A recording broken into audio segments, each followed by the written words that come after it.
안녕하세요. DB성형외과의 디테일러 국동비 원장입니다. 제가 지난주에 이제 눈밑 지방 재배치 SNS에서 하도 많이 광고를 해서 진실에 대해서 이제 한번 파헤쳐 봤는데요.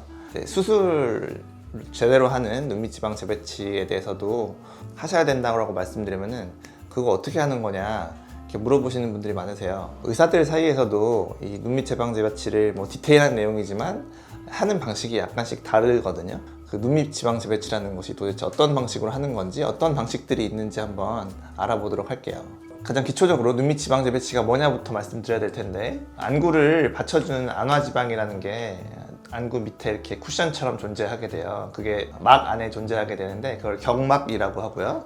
그 밑에는 이제 눈물고랑이라고 해서 겉에서 봤을 때는 이제 눈물이 흐르면 이렇게 흐를 것 같은 지역이라고 해서 눈물고랑이라고 부르고, 실제로 해부학적으로는 눈 주변에 뼈가 있겠죠. 안구뼈.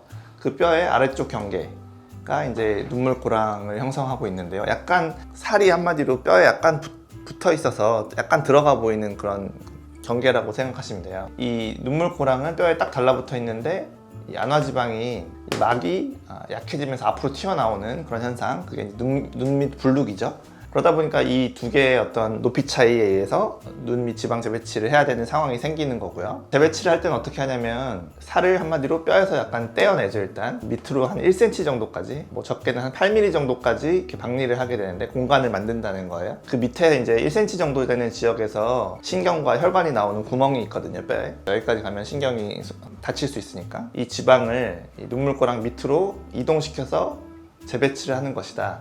눈밑 지방 재배치다, 이렇게 얘기하는 것이고요. 수술적인 원리는 이렇고요. 디테일한 이제 방법들에 있어서 의사마다 하는 방식들이 여러 가지가 있는데, 말은 눈밑 지방 재배치라고 하지만 제가 말씀드린 방법으로 제대로 재배치를 하지 않는 분들도 계세요. 어떤 방법이 있냐면 안화지방까지 들어가서 안화지방을 터트린 다음에 안화지방을 일부 빼요. 그 다음에 그거를 잘게 분쇄한 다음에 지방 이식하듯이 이 눈물고랑 부위에 주사로 이식을 해주는 그런 방식을 쓰는 것도 눈밑 지방을 이쪽으로 이동시켜 주는 거니까 그걸로 이제 눈밑 지방 재배치다 라고 해서 간단한 방법이죠. 왜냐면 이 눈물고랑의 아래쪽 1cm 부위를 열 필요가 없기 때문에 수술 범위도 좁아지고 시간도 짧아지는 그런 이점이 있어서 아마 이런 방식을 쓰는 의사분들도 좀 봤고요. 엄연히 말하면 재배치가 아니죠. 지방 이식 또는 지방 이동이라고 할 수는 있겠지만 안화지방을 제대로 재배치하는 것은 아니다. 그 다음에 이제 제가 말씀드린 제대로 된 재배치 방식을 쓰는 경우에도 이 안화지방을 여기다가 어떻게 고정을 해 놓을 것이냐, 일로 이동시켜 놓으면 다시 원래 자리로 갈 수 있잖아요.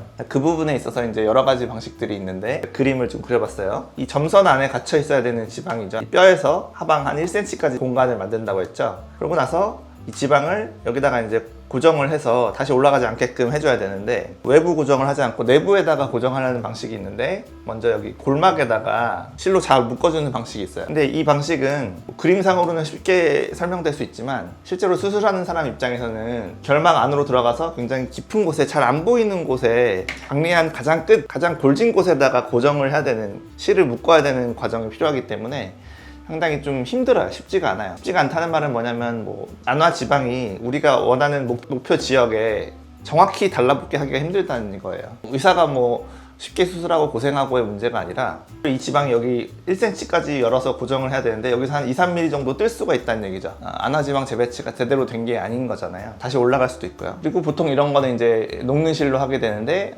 녹는 실이 느슨해질 가능성, 녹아서 없어졌을 때 다시 올라갈 가능성, 이런 것들 때문에 의사가 하기에도 쉽지도 않고 환자들이 보는 어떤 효과도 조금 떨어질 수가 있는 방식이에요. 두 번째로는 이제 풀 아웃 수처라는 방식이 있는데, 이 안화지방을 터트린 다음에 묶어줘요. 여기 이제 파란색 매듭을 표시했죠, 제가. 이 묶은 채로 바늘이 달려 있을 거 아니에요. 실에 바늘이 달린 것을 피부 바깥쪽으로 빼버리는 거예요. 실을 2개 또는 3개 정도 밖으로 실을 빼요. 그렇게 되면 이제 지방이 아래쪽으로 잘 퍼지고 빈 공간이 전혀 없이 끝까지 잘 채워질 거예요.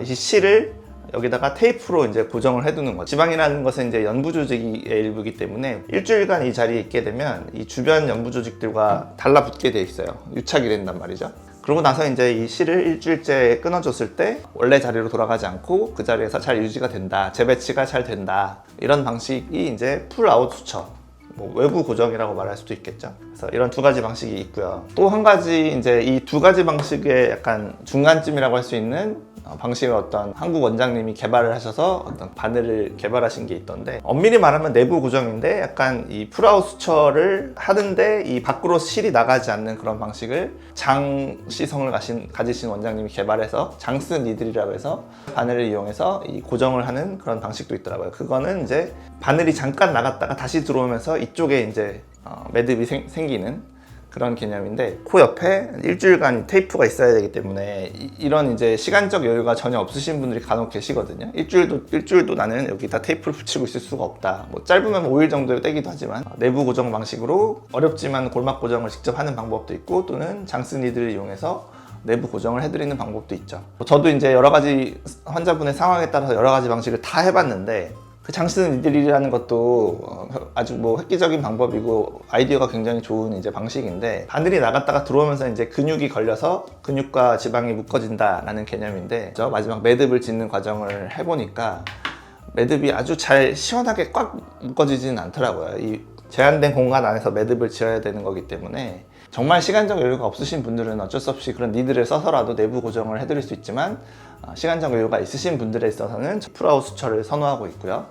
그게 어떤 효과적인 측면 또는 비용적인 측면에서도 어떤 새로운 기구를 쓰지 않아도 된다는 측면에서 좀 유리한 것 같고, 수술이라는 게 가성비, 비용, 효과 이런 것이 가장 중요한 거기 때문에 특별한 어떤 회복 기간이 좀 있으신 분들에게는 저는 이 방법을 권장해 드리고 있어요.